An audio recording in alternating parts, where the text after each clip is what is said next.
আপাত দৃষ্টে মনে হতে পারে হামের টিকা দিলেই সব শিশুই নিরাপদ, কিন্তু বিশেষজ্ঞরা বলছেন ভিন্ন কথা।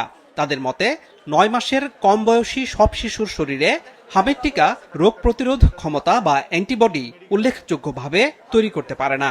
সম্প্রতি দেশ জুড়ে চলা টিকা কর্মসূচিতে যারা টিকা পাবে বা পেয়েছে তাদের অর্ধেকের শরীরে তা কার্যকর না হওয়ার শঙ্কা রয়েছে। গর্ভফুল যেটাকে আমরা বলি প্লাসেন্টা, এই প্লাসেন্টার মাধ্যমে যে অ্যান্টিবডি পায় তার নাম হচ্ছে আইজিজি। আর একটা মায়ের কাছ থেকে যে রোগ প্রতিরোধ ব্যবস্থা পায় তার নাম হচ্ছে আইজিএ। এটা হচ্ছে বুকের দুধের মাধ্যমে। এই দুই অ্যান্টিবডি যখন বাচ্চার শরীরে জন্মের পর থাকে, 6 মাস থেকে টিকা দিলে দেখা যায় ওই দুটো অ্যান্টিবডি রোগ প্রতিরোধ ব্যবস্থা, টিকার জন্য যে রোগ প্রতিরোধ ব্যবস্থা তৈরি হবে সেটাকে বাধা দিচ্ছে। 9 মাসের নিচ থেকে 6 মাসের উপর পর্যন্ত, তাহলে 100 জনকে টিকা দিলে এই টিকাটা 50 ভাগ কার্যকরী হবে।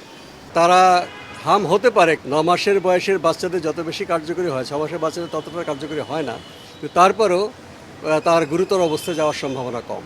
এদিকে দেশ জুড়ে টিকা কর্মসূচিতে প্রায় 2 কোটি শিশুকে টিকা দেয়া হলেও এখনো অনেক শিশু বাদ রয়েছে।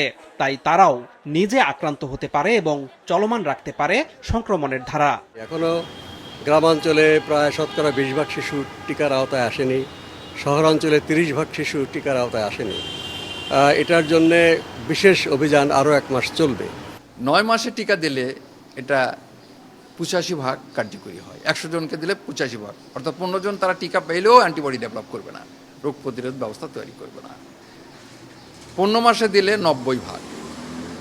এই জন্য বিদেশে তারা করে কি, তাদের ছেলেমেয়েরা তো পুষ্টিহীনতায় ভোগে না, তারা তো অপুষ্টিতে ভোগে না, যার জন্য মায়ের কাছে থেকে যে অ্যান্টিবডি পায় তারা 1 বছরের উপর পর্যন্ত তাদের সুরক্ষা দেয়। যার জন্য আমরা যে প্রথম ডোজটা দিচ্ছি 9 মাসে, তারা যে সেটা করে ফার্স্ট ডোজ 15 মাসে দেয়, আর দ্বিতীয় ডোজ যেটা দেয় স্কুলে ভর্তি হওয়ার আগে 4 থেকে 6 বছরের মধ্যে। কারণ যত বেশি বয়স হবে তত এই মিজেলস এমআর ভ্যাকসিনের কার্যকারিতা তত বেশি।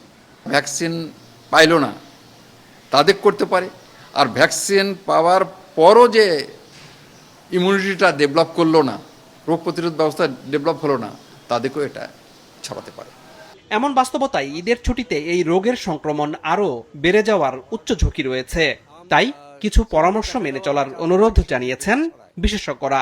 এর মধ্যে যদি আমাদের ব্যাপক চলাচল হয়, হাম রোগটা ছড়িয়ে পড়ার আশঙ্কা আছে। একটা বাচ্চা শিশু আমি শুরু করলাম, সে একটু শরীরটা মেজবাজ করছে, সে ট্রেনে বসেই তার জ্বর আসলো, হয়তো তার 4 দিন পরে তার হামের লক্ষণ দেখা দেবে। এই যে আগের 4 দিন তার যাত্রাপথ, সে বাড়িতে গেল বেড়াতে, দাদা বাড়ি নানা বাড়ি, অনেক মানুষকে সে আক্রান্ত করতে পারে। যাদের বাচ্চা আছে এবং শরীর খারাপ দেখবেন তাদের নিয়ে আপনারা ভ্রমণ করবেন না। বিশেষজ্ঞরা বলছেন রোজার ঈদের পর একই কারণে হামের সংক্রমণ দেশ জুড়ে ছড়িয়ে পড়েছিল। আনোয়ার হোসেন, মাছরাঙা সংবাদ, ঢাকা।